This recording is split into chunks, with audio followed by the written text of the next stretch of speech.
opens us up quite nicely for our last speaker for the panel before we will then open up for any questions or contributions as promised earlier. So our final speaker tonight is Richie Venton. Now Richie's the National Workplace Organiser for the Scottish Socialist Party.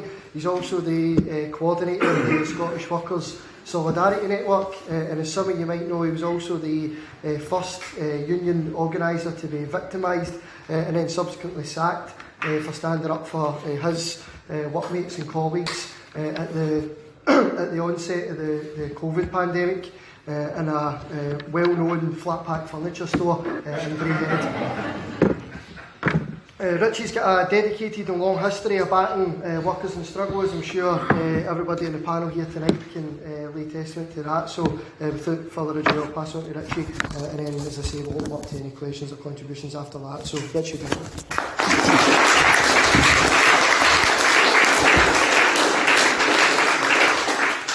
Thanks, Liam, and thanks again for everybody that's turned out tonight. I think you should regard yourself as amongst the sort of most conscious thinking people in the struggle that's fighting back, and therefore this kind of meeting is to ponder what are the big issues and what do we do about them. And the first point I want to address is the fact that we've got an unelected government, an unelected Tory government, an unelected Prime Minister. Gordon's made reference, but actually 100,000 posties voted for strike action compared to 81,000 Tory members voting to get our Prime Minister. That means there was less of an electorate this time round to get the Prime Minister than in the 18th century, when at least 400,000 people had to vote for a Prime Minister. It was only 200,000 this time. And Truss couldn't even get a majority, 50%, of Rome Party backwoodsmen and backwoodswomen, if that's the word, to vote for her, and then gives us lectures about trade union democracy in the procedures of industrial disputes. I mean, it would make you sick if it didn't make you angry and organised in order to fight back about it. And we also have been through what some of us at least have referred to as mournfest. Now, it seems like a lifetime ago, but we had 2 weeks of pomp, of propaganda, of the displays of prolonged power, all dressed up in weird medieval uniform, but also a quite brutal physical military display of might from the ruling powers, the ruling class and the state of Britain during the aftermath of the Queen's death. And during that time, the message they tried to get across, both openly and subliminally, was that we're all one big happy family. We're all mourning the death of the same elderly woman. That we're all one nation, leaving aside the fact that there's nations called Britain, they claim, or there's nations called Scotland, England, Wales, etc. So they tried to preach that gospel. But if anybody was lulled into a sense of security, for example, that the class war was over, then they got a rude awakening to the realities of class politics with the mini-budget. That was an open launch of war against the working class and even sections, actually, of the lower middle class. Now, back in the 1690s, there was a man who's quite famous, at least once a year in these parts, because some people celebrate him behind flute bands and so on, called King Billy, William of Orange. And William of Orange, in the 1690s, introduced a surcharge on anybody's house where they had more than 6 windows. And that led to a lot of people breaking up those outlets or inlets for sunshine, and it became known as daylight robbery, for obvious reasons. But actually, compared to King Billy, under the current king, with the current unelected Tory government, we have an even greater feast of daylight robbery when it comes to the likes of their budget recently. They robbed £100 billion from our pockets collectively, in the sense of taxpayers' money, to hand it as a subsidy to the big energy companies, and declared that that was some kind of energy price guarantee. At the same time that your average bill doubled compared to what it was in August 2021. Now, that apparently is a price cap on energy. They give twice the relief in the form of changes to national insurance and the energy price cap to the richest 10% as to the poorest in the population. Again, class-based generosity. There's an estimate by the Times newspaper, not something that advertises the Scottish Socialist Party too often, advertised the fact that the poorest 3 million households gained out of the national insurance changes by a grand sum total, wait for it, don't fall over, of 63 pence per month, not even a week. And yet the bankers' bonuses are limitless now. The poor buggers used to have to rely on the fact that they were limited to a bonus of 100% of their earnings. In other words, they could double their salary. Or in certain circumstances, shareholders allowed to be 3 times their salary. Now it can be endless, limitless increases to their bonuses. Whilst at the same time, there's at least 120,000 people in work, as Gordon referred to, who are going to be punished with sanctions and starvation, literally in many cases, because they don't work enough hours. And they're advised by the Tories, go and get more hours. Get a better paid job if you can't afford food. Oh yes, that's an idea I never thought of. And that is the policy put forward in the budget. But there's other things they also issued that's not as well advertised, that are equally, or at least just as dangerous for us as a working class. They lifted the ban on fracking, which is a dangerous means of energy extraction, but also is no quick fix, because it'll be years and years before any outflow of fracking gas would be on supply. They issued 100 new North Sea oil licences at a time when the climate is on fire. Of course, again, not a quick fix because of the time it takes to actually organise the oil extraction. They removed the obligation on so-called developers, in other words, speculators and spivs, to guarantee housing targets, affordable housing targets, and environmental standards targets when they build new houses. That's abolished. Someone on £1 million of a salary, and there are such people, not here tonight, as far as I'm aware. We'll have a collection at some point. But someone on £1 million of a salary gains £55,000 out of the budget. And yet the middle wage, the median wage in this country, is 26,000. So they gain twice as much and more as the average worker sort of thing has as an actual income.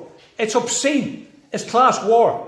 It's class capitalism in practice, and we shouldn't shirk from recognising that. And the consequence of that budget, of course, then had a knock-on effect that also affects us to our detriment.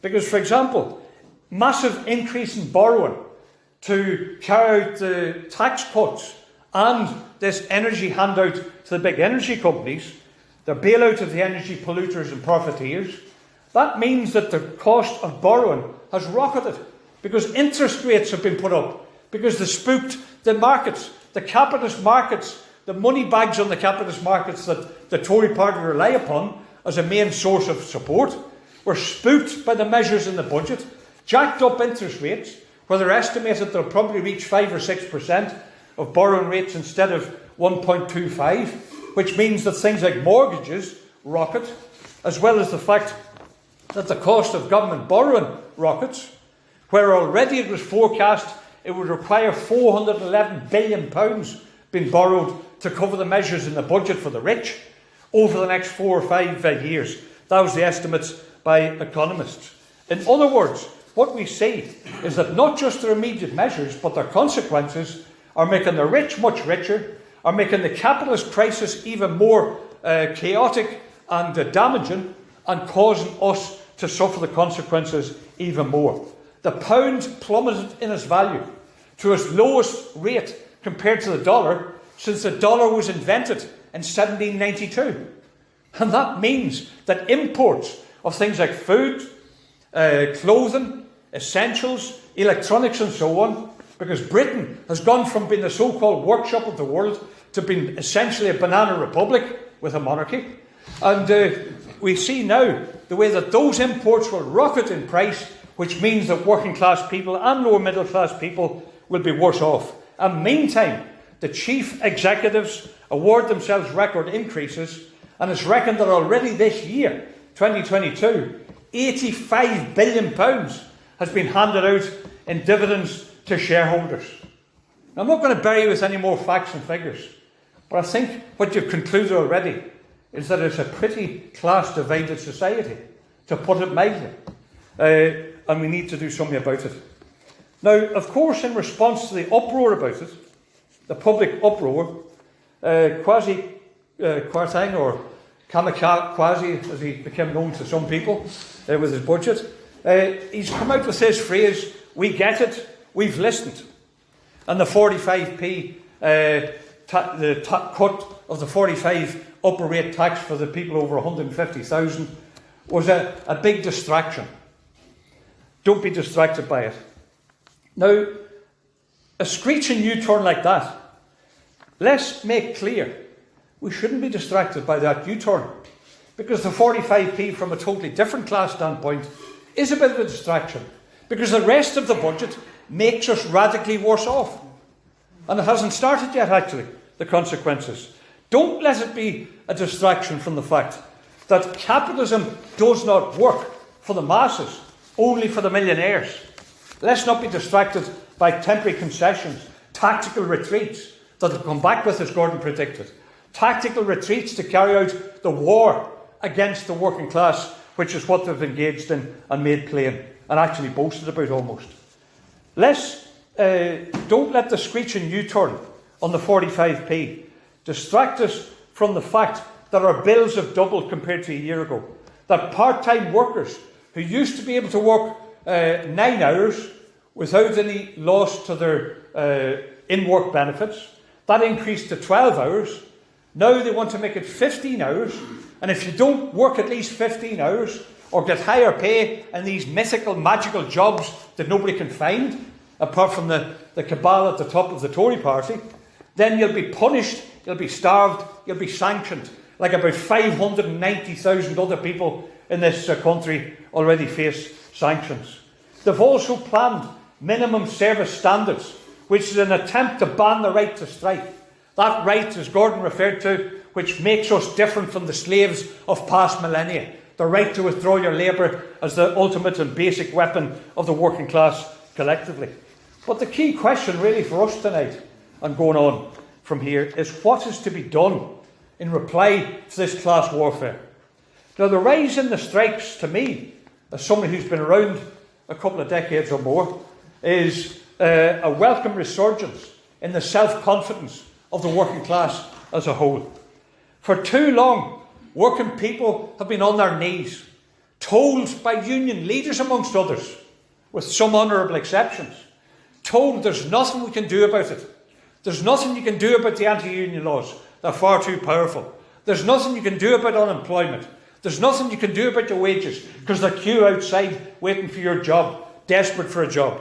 There's nothing you can do about rotten public services, because we have to budget according to our cloth, to mix the metaphor. And why is there an upturn in strikes? And why are strikes winning public popular support at the minute? Well, there's umpteen reasons, but let me summarise my view of some of them. We've just lived through 2 years of COVID, of a terrible crisis and human disaster.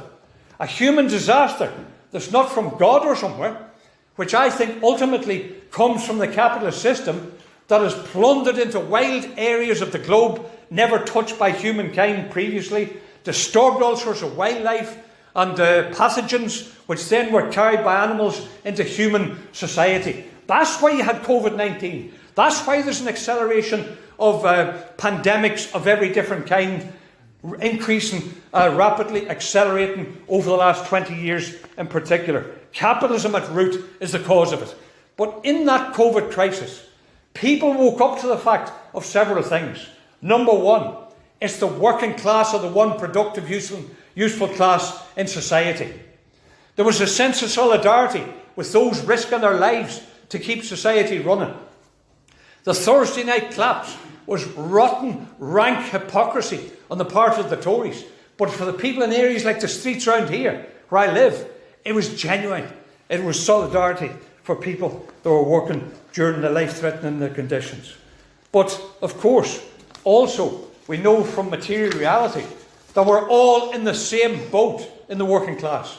All in the same boat sinking because of the cost of living. And therefore workers have begun to square up to that organise strike action and fight back for a decent wage compared to what they've been handed out by the profiteers. And we need, on the basis of that increase in the number of strike days, where, for example, it's something like 80,000 days lost in July compared to about 7,000 in 2019, the period you can compare because COVID in between. And that is a big leap in the level of struggle. It's not reached the level of November 2011, when, for example, if I remember it right, 2 million workers came out on strike in the public sector on their pensions, and then their struggle was squandered and wasted and betrayed, frankly, by the majority of the leaderships of most, but not all, of the trade unions involved, and lost the opportunity. A one-day general strike of the public sector was squandered by the generous staff of that struggle at the time. So it's not reached that level yet. I'm going to say something about that in a minute. But we need to build solidarity, and have been doing so. All of us in this room, I'm sure, and certainly the Scottish Socialist Party, and members of the party in their different unions, and through networks and so on. We've been fighting to build solidarity with workers. And I'll say just a passing comment. It was us that fought for, against opposition initially, fought for and managed to win a big demonstration in Edinburgh to the Scottish Parliament by the Scottish TUC.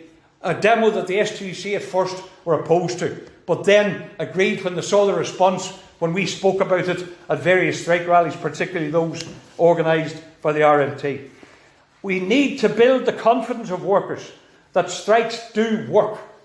For example, I'll only touch on it, local authority workers for months were offered a miserly 2.5%, a minuscule £400 lump sum, and it wasn't even consolidated into their wages.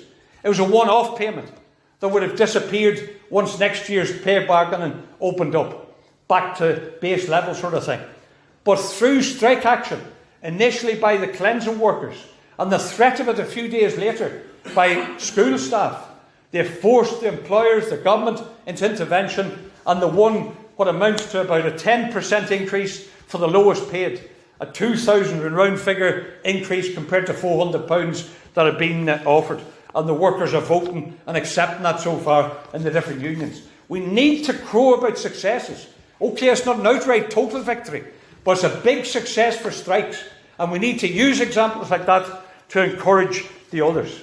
We need to build confidence as well that we can beat any new anti-union laws that the Tories introduce. Because frankly, with the present groundswell of strikes and ballots for strikes, I think in some respects the Tories would be utterly stupid to go full tilt into introducing all the anti-union laws that Liz Truss promised during election contests. Without going through all the details of them, you probably know about them. If they go all the way on that, they might bite off more than they can chew. But let's put it this way. We need to explain and agitate for the fact that the best way to defend the right to strike is to strike. Strike together, strike in harmony, strike in unity, and defeat such measures.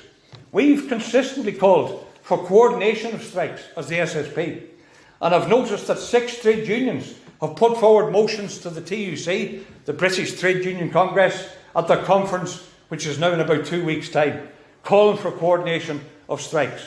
But we would also go one step further than that.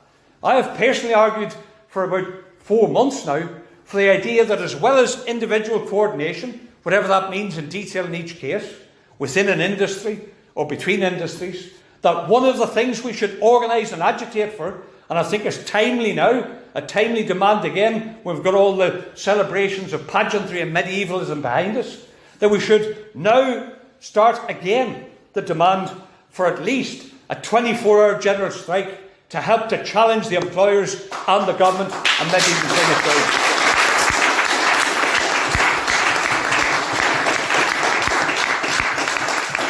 Because I don't think that would only just manage to drive back concessions out of many of the employers, but could also potentially, maybe even pose the possibility of toppling this weak, divided Tory government, which is more unpopular than any government in their living memory.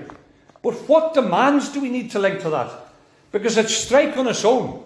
Any strike represented on this table so far, they've got demands. They've got demands on pay. on public safety in the railways, on the mail service to the public or whatever. They've got demands above and beyond just pay, although that is critically important. So what should the general demands be that will inspire millions to take action together, including potentially things like a 24-hour general strike? Well, for a start off, I don't think it takes a genius to say, we need to demand across the board wage increases that at least match or go beyond retail price index inflation. In other words, that's only standing still, let alone the improvements that working people deserve after what we've been through during the COVID crisis. But critically, without cuts to jobs or services. Because one of the things they're trying to do is play one against the other. Where, for example, the SNP Green government have just announced the reluctant decision, the reluctant choice to carry out £500 million worth of cuts to services after conceding to the local government workers. And of course they'll try to blame you, if you're a council worker, for having to carry out those cuts to services. We cannot have that dirty playing one end against the other. We need to have pay rises to match inflation at least, without loss of services, conditions or jobs. And also a general demand. The TUC have launched a campaign, well, I'll say it's a campaign, we'll wait and see if it's a real one, a fight for £15 minimum wage. However, they have mentioned in the passing that they want this, as soon as possible, by 2030. What the hell use would that be in 8 years' time with inflation? We say £15 now to match the cost of living and prevent poverty. And on energy, instead of subsidising big business, they should nationalise it. Don't subsidise, nationalise was a slogan probably Tam, I wouldn't put Gordon in that age bracket, but some of us fought around in our youth as young socialists. And I think it's absolutely apt to resurrect that slogan. 100 billion to companies that already made 170 billion pounds in what they call excess profits in the energy industry. My arse, that's not democracy. That's not a concession to the people. They should be calling for public ownership of every form of energy. The TUC have published useful information, a useful research document that shows that public ownership of energy, although I have to check whether this means all energy or not, I'm not sure actually, but at least whatever they're covering, would save £122 billion over the next 2 years for households. That equates to £4,400 for every household in Britain. A transformational demand would be public ownership of energy, not an energy retail shop like the SNP government promised and then decided to abandon as an aim last September, a year ago. And as it seems to me, Keir Starmer is calling for. Because when they talk about Great British Energy, what does that mean? Is that just one energy company in competition with all the rest? Where we have the absurd position where, for example, EDF, that supplies a lot of households in Britain, makes profits out of your household bills in order to help subsidise the state-owned EDF in France, which then holds down energy prices to a 4% increase in France because they've been nationalised.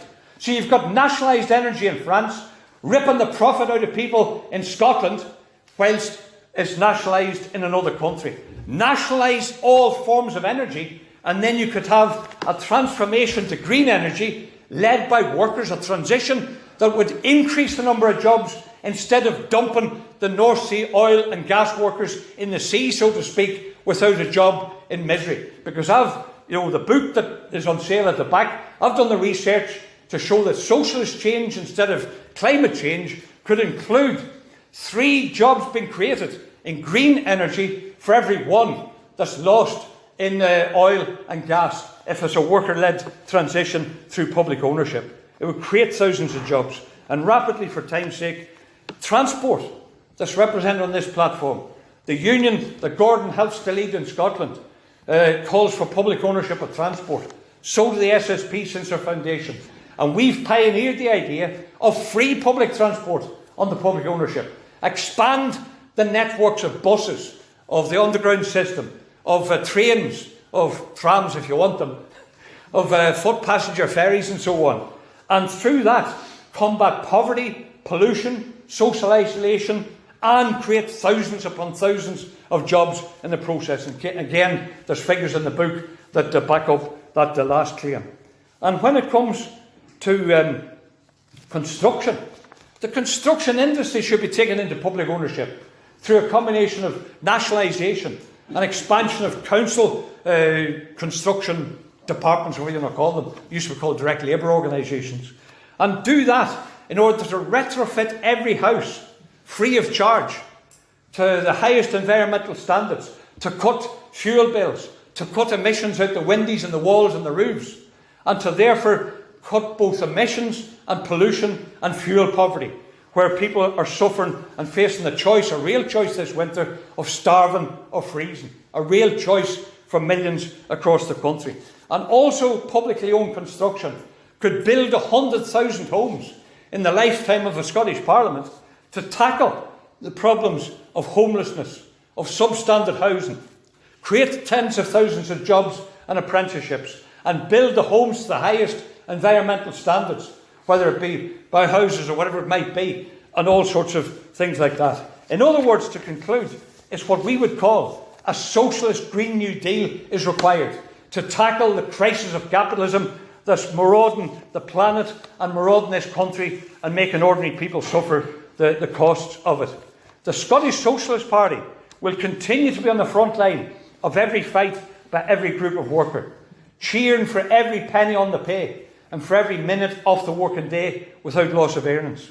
We will never lose sight of the bigger fight, that capitalism doesn't work for the millions, only for the millionaires, and therefore we need to carve out a socialist future. All the other mainstream parties are wedded to the idea of the capitalist market. That's why you've got the SNP Scottish Green government threatening these £500 million worth of cuts, instead of saying, we refuse to carry out Westminster's cuts. We're getting up on our hind legs, mobilising the Scottish people to demand back some of the billions stolen of Scotland during the past decade.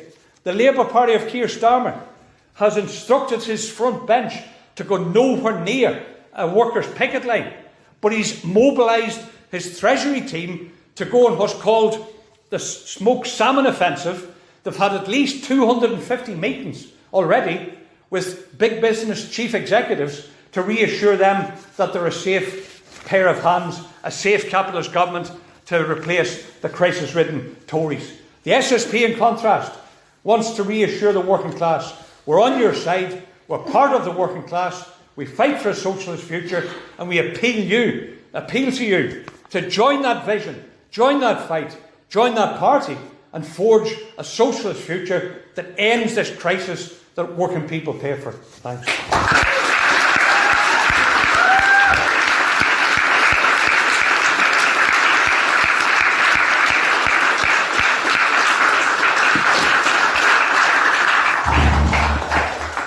Thanks very much, Richie. In the spirit of solidarity that we've heard tonight, we did promise the caretaker that we would be out by 9 o'clock.